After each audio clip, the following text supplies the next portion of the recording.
Bonjour à tous, ici le Rav David Forman et bienvenue dans la Parashat Shemini. Avant de commencer, j'aimerais vous préciser que la présentation d'aujourd'hui m'a été suggérée par un de mes élèves, Jonathan Grossman. Je le remercie pour cette idée que je trouve brillante et fascinante. Accrochez-vous et allons-y.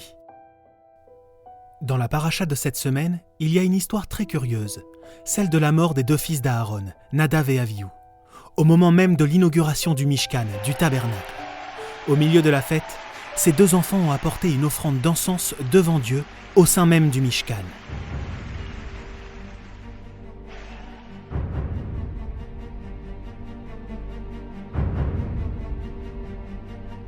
Puis, le texte précise qu'ils ont été immédiatement frappés de mort par un feu divin.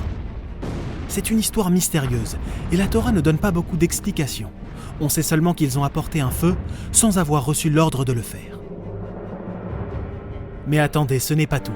Je vais maintenant ajouter encore un peu de mystère à cette histoire. Je vais vous montrer qu'elle a de nombreux parallèles avec une autre histoire célèbre du Chumash. La Torah semble nous dire que si on veut comprendre vraiment l'histoire A, celle du Mishkan, alors il faut aller voir l'histoire B. Je vais commencer par lister quelques éléments marquants de l'histoire, puis on jouera à mon jeu favori. Ou a-t-on déjà vu ça ailleurs ? Élément 1. La notion de temps. Vahi Bayom Hashemini. C'était le 8e jour. Il y a eu 7 jours d'inauguration du Mishkan et le 8e jour, point culminant de l'inauguration, la tragédie est arrivée. Élément numéro 2. L'idée de bénédiction. Chapitre 9, verset 22. Vaïssa Aaron et Yadav el Ha'am, Vaïvarechem. Aaron étendit ses mains vers le peuple et le bénit.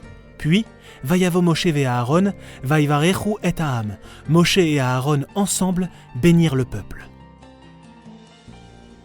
Élément 3. La faute elle-même. Vaïkrou bene Aaron Nadav va Avihu. Les fils d'Aaron, Ish Martato, prirent leur encensoir.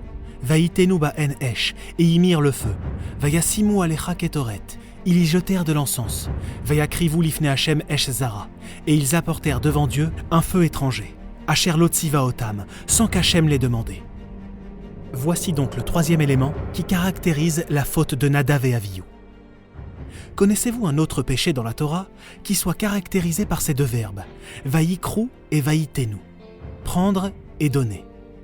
Un péché qui consisterait aussi à faire quelque chose que Dieu n'avait pas ordonné de faire, asher lotziva otam. Continuons à lire. Vatetse esh melifne Hashem vatochal otam. Un feu s'élança de devant Dieu et les dévora. Cet autre péché que nous recherchons est aussi lié à la notion et au mot de vatochal, qui littéralement veut dire manger. Vayamutu lifne Hashem. Les enfants d'Aaron moururent devant Dieu. Le péché qu'on cherche a aussi à voir avec la mort. Regardons ensemble la suite. Après leur mort, Moshe demande à leurs frères d'entrer dans le Mishkan et de faire sortir les corps des défunts. Plus précisément, ils doivent les prendre avec leurs habits, vaïsaoum bekutonotam. Le mot utilisé pour parler de leurs habits est le mot kutonotam. Ou ailleurs, une kétonnette avait déjà été utilisée. À la suite du péché, ceux qui ont fauté sont portés à l'extérieur du camp. Michutz la machane, nous dira le texte. Après quel autre péché les auteurs sont-ils portés aussi à l'extérieur? À présent, faisons la somme de tous ces éléments et posons-nous la question, où les retrouve-t-on ailleurs tous ensemble dans la Torah?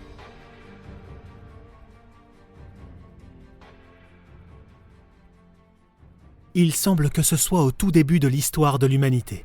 Plus précisément, le premier péché raconté par la Torah, celui de l'arbre de la connaissance.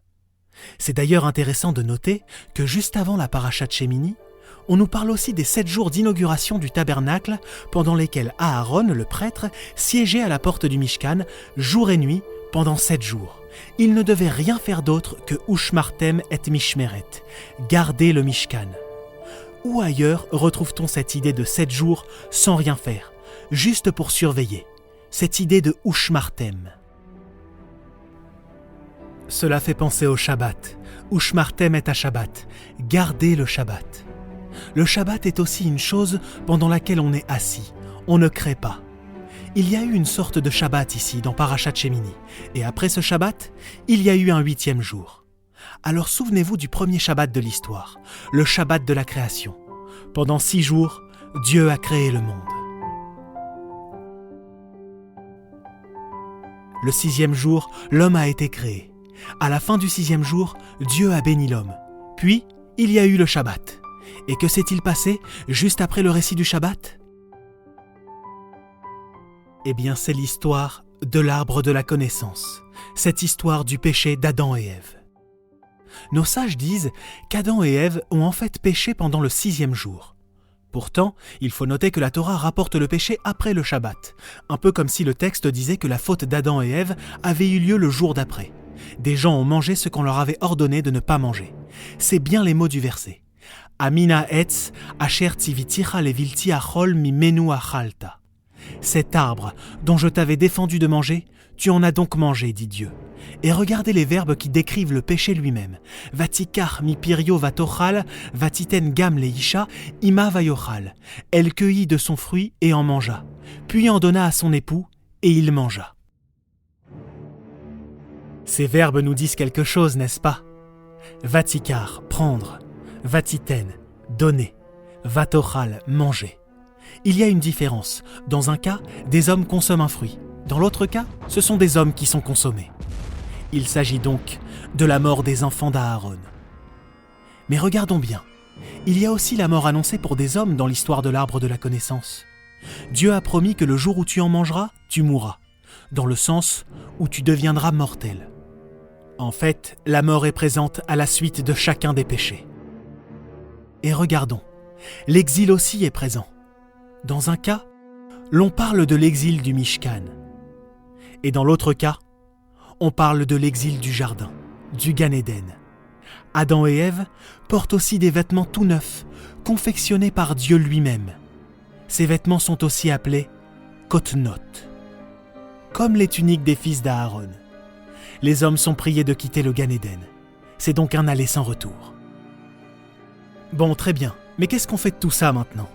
En mettant plein de références à l'arbre de la connaissance, la Torah nous dit que si on veut comprendre la mort des fils d'Aaron, on doit comprendre comment la mort est venue au monde la première fois. En fait, on doit comprendre la toute première faute de l'histoire, celle de l'arbre de la connaissance. Dans l'histoire de l'arbre de la connaissance, Dieu venait de créer un monde pour nous, tout un environnement entier dans l'intérêt des hommes. Un univers, un système solaire, une planète où habiter. Dieu la créa en 6 jours, et il se reposa le 7e. Mais le 8e jour, tout ça a mal tourné. Tandis que dans notre paracha, c'est l'homme qui se trouve un peu seul sur sa planète. Alors il crée une petite maison pour Dieu, un lieu où Dieu pourrait habiter dans notre monde. Après la construction de ce monde pour Dieu, on s'est reposé pendant 7 jours. Mais le 8e jour, cela aussi a mal tourné. Cette comparaison m'amène à penser que l'histoire de la mort des 2 fils d'Aaron serait une copie d'une certaine manière de l'histoire des 2 hommes, Adam et Ève, presque comme si on avait ici une autre histoire de l'arbre de la connaissance. Mais si c'est le cas, quel rapport y a-t-il entre ces 2 histoires ? Il semblerait que la Torah présente l'histoire de Nadav et Avihu comme étant une nouvelle histoire de l'arbre de la connaissance. Pourquoi ? Comment peut-on interpréter cela ? Qu'y a-t-il de similaire entre ces 2 histoires ? Je vais vous présenter ma théorie et j'aimerais que vous essayiez d'y réfléchir aussi. Peut-être que la Torah ouvre ici une fenêtre sur la compréhension de l'histoire de l'arbre de la connaissance. Si tu veux vraiment comprendre ce qui se passe chez Adam et Ève, regarde comment cette histoire se reflète dans le livre de Vaïkra. La première histoire se déroule dans le petit appartement que Dieu s'était fait dans le monde, le Gan Eden. La seconde histoire se déroule dans un petit appartement que nous avons fait pour Dieu, dans notre monde, le Mishkan. Et peut-être que, chaque fois qu'on vit dans le monde de Dieu, une grande tentation surgit. Cette tentation survient, ironiquement, quand on est très près de Dieu. Quand on est si près de notre Créateur, comment faire pour nous approcher encore plus de lui, arriver à le saisir au plus près ? Écoutez comment le serpent tente Ève. Mange du seul arbre que Dieu t'a interdit, car il donne la connaissance divine. Vitem kelokim yodeatov vara. Vous deviendrez comme Dieu, qui connaît le bien et le mal. Alors on a mangé cet arbre, en ayant l'illusion qu'il suffirait d'en manger pour nous connecter à Dieu de manière durable, pour vraiment devenir semblable à Dieu. Mais ça ne marche pas comme ça. Pourquoi ? Parce que l'on devient comme Dieu en écoutant ce qu'il attend de nous, en s'écartant de ce qu'il nous a interdit. Ironiquement, c'est parfois en reculant que l'on s'approche de Dieu, lorsque l'on respecte les restrictions qu'il exige, c'est-à-dire la distance qui doit rester entre la créature et son créateur. Cette distance peut nous permettre de nous approcher de lui. Et plus tard, dans le Mishkan, la même tentation surgit. On est si près de Dieu. Que peut-on faire pour enfin parvenir à le saisir et devenir divin ? La présence de Dieu est dans la nuée au-dessus de l'arche. Il y a une autre nuée dans le Mishkan, la nuée qui provient de l'encens. Nadav et Avihu prennent l'encens et l'amènent sans que Dieu ne l'ait ordonné. Ils voulaient fusionner la nuée divine avec la nuée de l'encens faite par des hommes. Ils voulaient s'approcher au plus près, fusionner peut-être avec Dieu. Mais c'est pas comme ça que ça marche. Dieu est Dieu, et l'homme doit se limiter à faire ce que Dieu attend de lui. En réalité, ces deux histoires parlent finalement d'un même sujet. La tentation de croire qu'on peut le toucher, le saisir, en faisant une chose que Dieu n'avait pas ordonnée. Ces deux histoires parlent de tentatives échouées pour atteindre le sommet de la piété. Alors qu'ironiquement, on ne pouvait l'atteindre qu'en observant la restriction qui semblait nous éloigner de Dieu. Shabbat Shalom à tous. Bonjour à tous et merci pour votre fidélité. N'hésitez pas comme d'habitude à nous laisser vos commentaires juste en bas des vidéos pour en faire profiter tout le monde. À très bientôt et Shabbat Shalom à tous.